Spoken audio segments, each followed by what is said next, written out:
Madame, Monsieur, bonsoir et bienvenue dans votre Guadeloupe Soir. À la une de l'actualité, la réouverture du Cabana Beach. Après 4 mois de fermeture, le restaurant-bar situé à Port-Louis a repris du service pour le plus grand plaisir des clients venus nombreux pour l'occasion, vous le verrez. La crème des doctorants à l'Opéra de Rennes pour la finale nationale de ma thèse en 180 secondes. Parmi les 16 finalistes, 2 étudiantes de l'Université des Antilles. Le BMBC chez les dames, l'AOG chez les messieurs, vainqueurs de la Coupe régionale de basket. Les finales se sont jouées hier soir à Basse-Terre, des finales qui marquent la fin de la saison. Et puis un week-end sous le signe de la beauté. Le Salon de la beauté noire s'est tenu durant 3 jours à Jarry, avec une 50aine d'exposants présents et de nombreuses prestations proposées. Mais on débute par ce nouveau fait divers. Un homme de 53 ans a été retrouvé en arrêt cardiaque à son domicile à Anse-Bertrand ce dimanche. La victime présentait des lésions par arme blanche. L'homme a été déclaré décédé par le médecin en charge. Une enquête a été ouverte.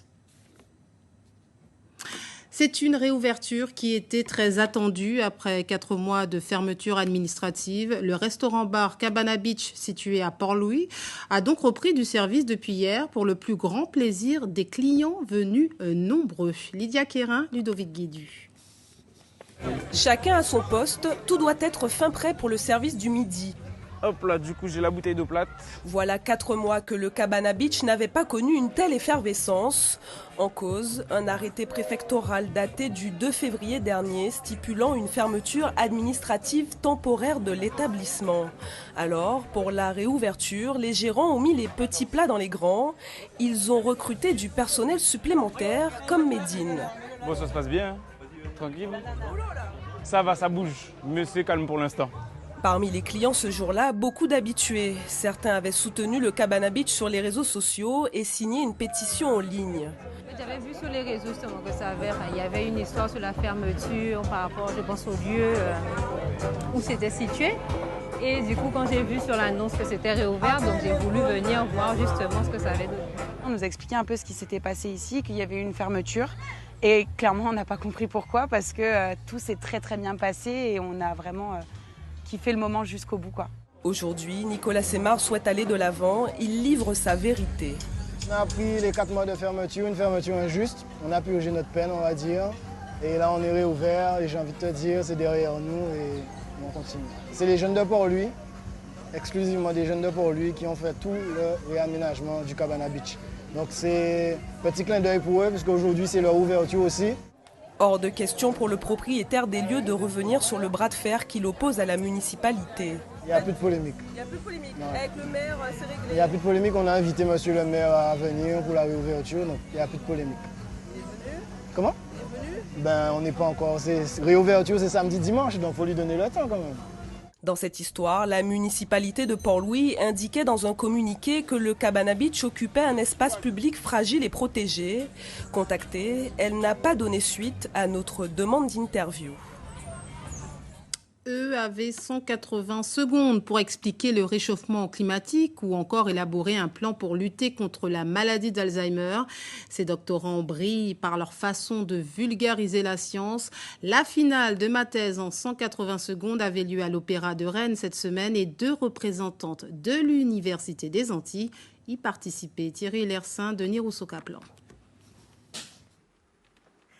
Avoir des pensées positives est l'une des clés du succès dans de nombreux domaines. Imaginez ça, c'était un examen, une épreuve sportive, une création artistique, ou moi en ce moment même. Imaginez que je vais réussir à vous présenter ma thèse en 180 secondes. C'est ce qu'on appelle l'imagerie mentale. Depuis 4 ans maintenant, je m'intéresse à l'influence de l'imagerie motrice. Une finale nationale de très haut niveau. Les 16 candidats venus des 4 coins de la France et d'outre-mer ont présenté leurs projets scientifiques de façon ludique et instructive. Vanessa Hachi était comme un poisson dans l'eau pendant ces 3 minutes d'exposé, une éloquence et une grâce qui lui ont permis de remporter le prix du public. Ma thèse s'intitule « L'influence de la capacité d'imagerie ». L'influence du moment de la journée sur la capacité d'imagerie mentale, en climat tropical notamment. Donc en fait, c'est un travail qui me permet de voir un peu à quel moment de la journée l'imagerie motrice est plus efficace. Donc l'imagerie motrice, en fait, c'est le fait de s'imaginer réaliser une action, pour la réaliser réellement ensuite. Donc du coup, ça permet d'améliorer les performances, d'améliorer la rééducation, enfin de faciliter la rééducation aussi. Rendre ces informations faciles à digérer, voilà tout l'exercice auquel se prêtent ces doctorants, sur des sujets parfois délicats comme le cancer ou l'environnement. Petit papillon de l'arc antillais, la Guadeloupe est une île paradisiaque, avec plus de 270 plages, dont certaines font l'objet de cartes postales. Un véritable paradis, évidemment. Mais depuis 2011, nos côtes sont périodiquement victimes d'échouements d'algues sargasses qui, lorsqu'elles prennent place, transforment nos plages paradisiaques en véritable enfer visuel et nauséabond d'œufs pourris. Ma thèse, c'est la valorisation des algues sargasses et des algues turbinaria en charbon actif pour fabriquer des électrodes de supercondensateurs. Donc je fais une application en électrochimie pour pouvoir stocker l'énergie électrique. Le premier prix du jury a été remis à Camille Lakifli pour sa thèse sur le comportement des médecins en exercice. Elle défendra les couleurs de la France lors du concours international au Maroc en septembre prochain.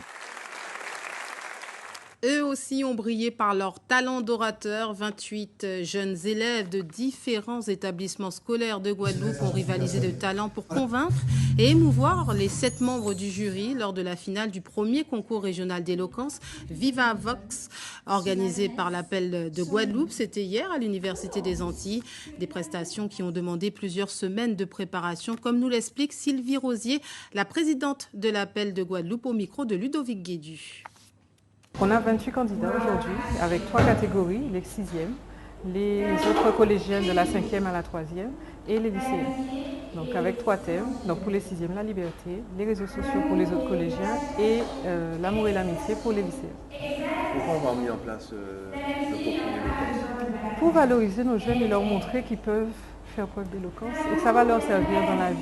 Donc on les a accompagnés avec les enseignants des coachs, que ce soit en vocal ou en théâtre, pour qu'ils puissent préparer leurs textes, mais aussi toute la mise en scène pour faire passer un maximum d'émotions à notre jury. À noter que c'est la jeune Olivia Frixon du collège Massabielle qui a remporté le Grand Prix régional d'éloquence Académie de Guadeloupe. Le premier séjour de cohésion pour 81 jeunes volontaires guadeloupéens âgés de 15 à 17 ans du 11 au 23 juin. Ils séjourneront dans l'Hexagone dans le cadre du service national universel au programme des temps pédagogiques et d'ouverture qui leur permettront d'être sensibilisés aux valeurs républicaines, aux enjeux de défense, mais aussi aux enjeux environnementaux.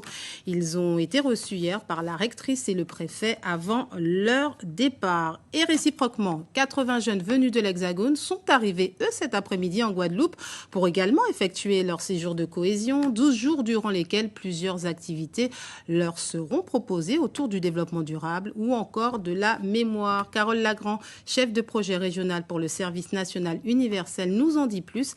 Elle répond à Daniel Quérin. Pendant ces 12 jours, ils vont faire plusieurs activités, notamment donc la JDM, la journée défense et mémoire. Ils vont aller à la soufrière, ils vont faire du kayak. Ils vont faire des activités de développement durable, ils vont aller au Memorial Act, donc tout ce qui est culture, patrimoine. Ils vont également faire tout ce qui est défense et mémoire, développement durable, ils vont voir des agriculteurs, ils vont voir des zones notamment de niveau naturel, pittoresque et intéressant. Il y aura plusieurs activités qui seront proposées pendant ces 12 jours. Allez, place à Génération 2000 à présent dans ce nouveau numéro que vous avez pu voir cette semaine dans le Trésor en Guadeloupe. Nous sommes allés à la rencontre de Luigi Nerton. Ce moulien âgé de 30 ans œuvre à l'insertion professionnelle des demandeurs d'emploi au sein de l'association Objectif Insertion. Motivé et investi, il met toute son énergie à la préparation de Bloc à Jeunesse, un événement alliant sport et insertion. Génération 2000, c'est signé Jessie Blanquet, Bruno Pension-Villon et Jean-Luc Élisée. Objectif Insertion, Luigi Nerton connaît bien cette association située au Moule. Il y a décroché un contrat à durée déterminée depuis 3 mois. La diversité de ses missions et des publics qu'il côtoie le conduit à aider des hommes et des femmes sans formation ou encore sans qualification à se projeter sur un projet qui leur correspond. Aujourd'hui, j'ai la possibilité de pouvoir apporter une solution à toute personne, aux moins jeunes, aux femmes qui sont chez elles et qui justement ne peuvent pas se former, à tous les plus de 25 ans, parce que généralement en fait les plus de 25 ans, ils pensent qu'on les a oubliés, ils pensent qu'on les a mis de côté en fait. Et non, nous on propose justement Impulsion pour un parcours gagnant qui leur permet de pouvoir s'insérer, de pouvoir proposer leurs projets à nos CIP et de pouvoir concrétiser justement leur projet jusqu'à l'insertion professionnelle. Une activité bien éloignée de son projet professionnel initialement, et pourtant, le stage post-Covid effectué ici a été concluant. Il a su faire ressortir son empathie, son engagement et son envie d'accompagner à son tour. Je ne pense pas que j'étais forcément destiné à travailler dans l'insertion professionnelle. C'est une opportunité que Mme Patricia Guillaume m'a donnée, c'est la directrice de Objectif Insertion. Et je lui en remercie beaucoup. Et je pense que j'ai toutes les qualités requises pour pouvoir exercer cette fonction en fait, puisque je suis un très bon communicant, j'ai beaucoup de force de proposition d'idées en fait, donc je propose pas mal d'idées pour justement toujours être à la page. Et dans sa boîte à idées, le bloc à jeunesse prévu le 1er juillet prochain, un événement alliant sport et insertion qui lui tient à cœur et en phase avec ses valeurs. J'ai fait cette proposition à ma directrice et elle a répondu favorablement. Donc c'est moi qui est en fait je suis coordinateur de cet événement en fait. Donc je cherche pas mal d'entreprises pour pouvoir m'aider. Votre directrice là, c'est débutant à faire là. Enfin, rien beau là. Qu'est-ce que tu vas faire aujourd'hui?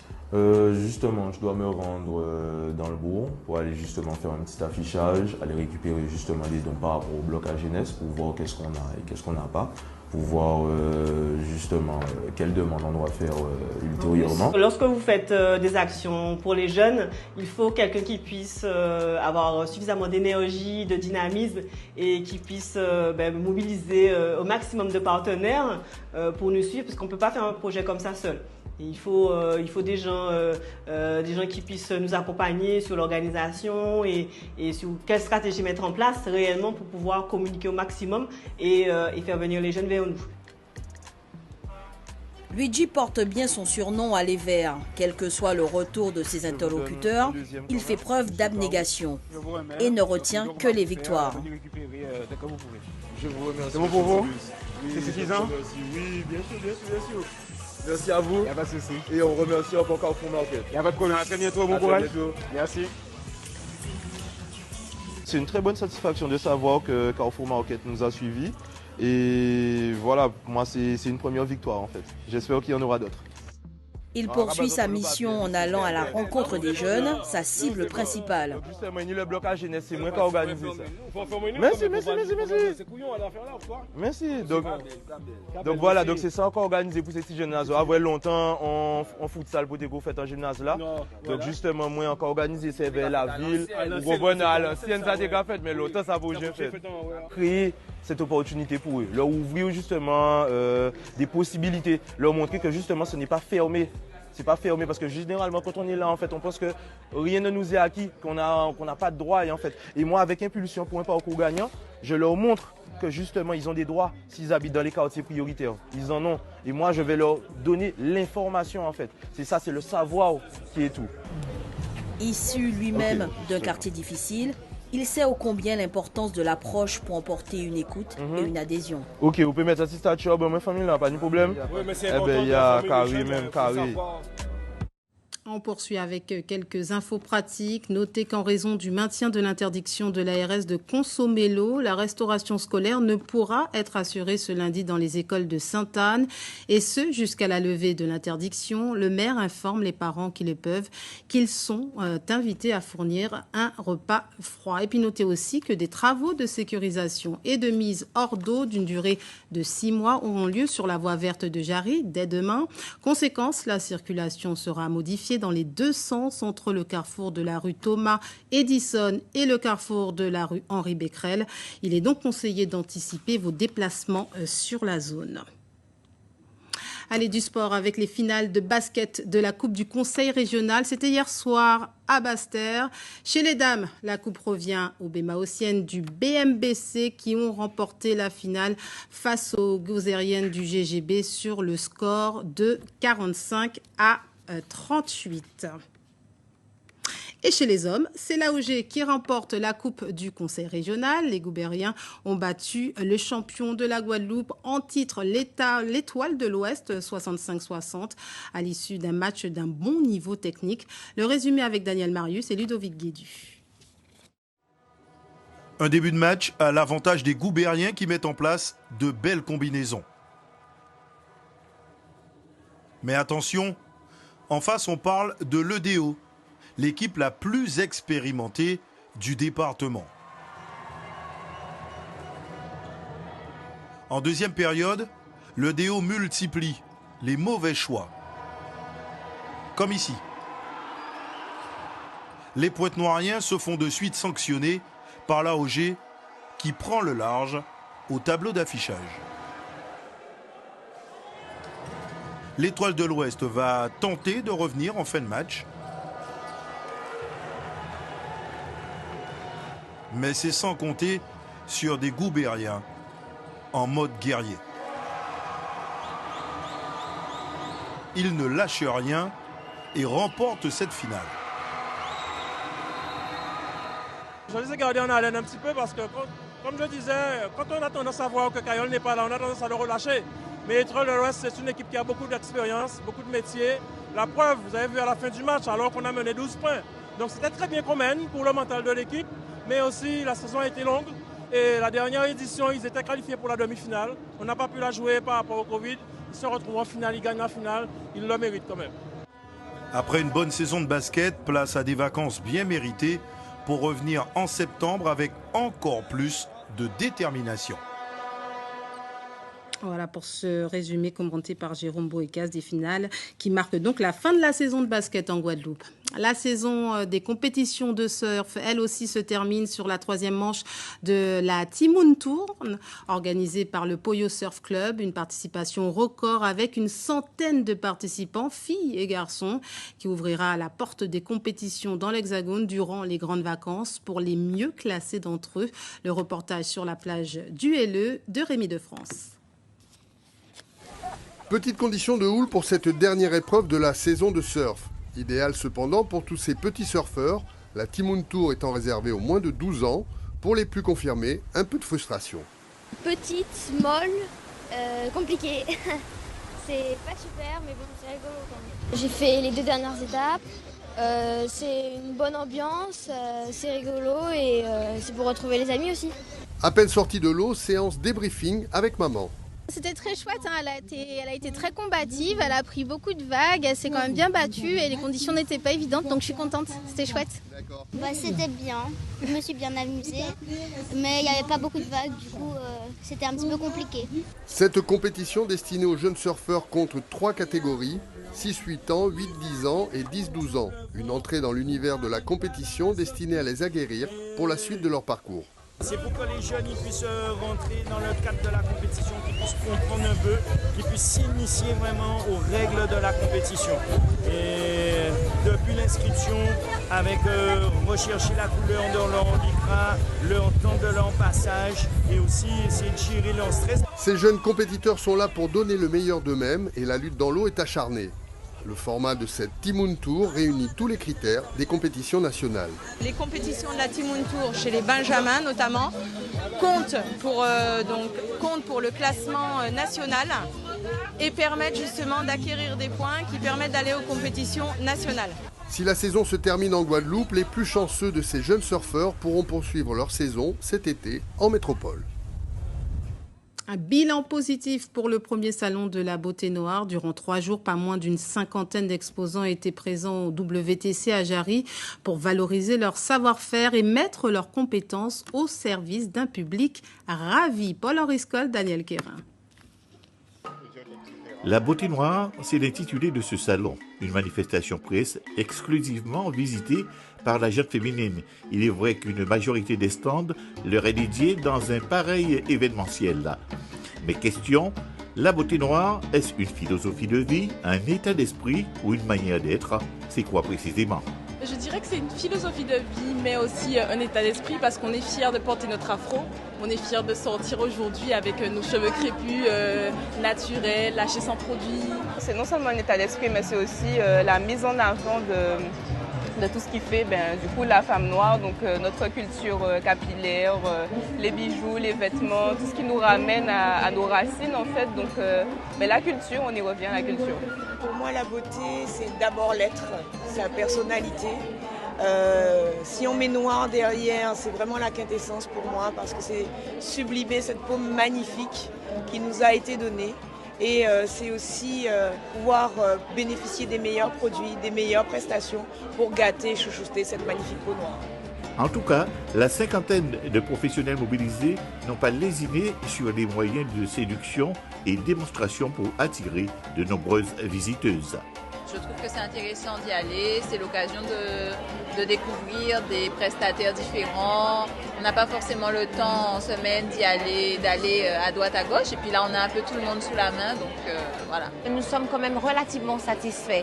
Il y a des petites choses bien sûr qu'on ne fera pas la prochaine fois, à revoir, mais dans l'ensemble, la majorité de nos exposants sont vraiment très satisfaits. Nous sommes satisfaits. Vous savez, on préfère retenir d'abord le positif, voilà, et améliorer pour la prochaine édition le négatif. Le bilan positif de ce salon de la beauté noire dégage une sérénité chez les organisateurs avec des perspectives d'idées de montée en puissance pour la prochaine édition 2024. Avant de se quitter, le rappel de l'une des informations principales de ce journal, la réouverture du Cabana Beach après 4 mois de fermeture.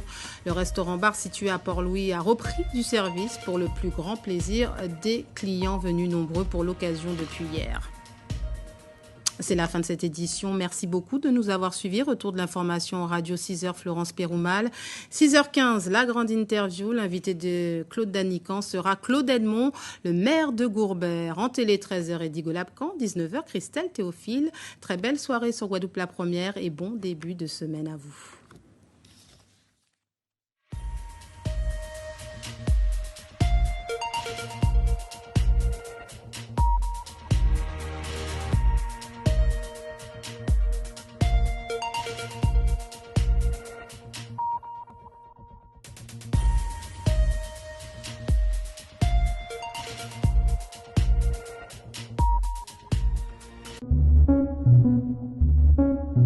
L'info continue sur guadeloupe.lapremière.fr.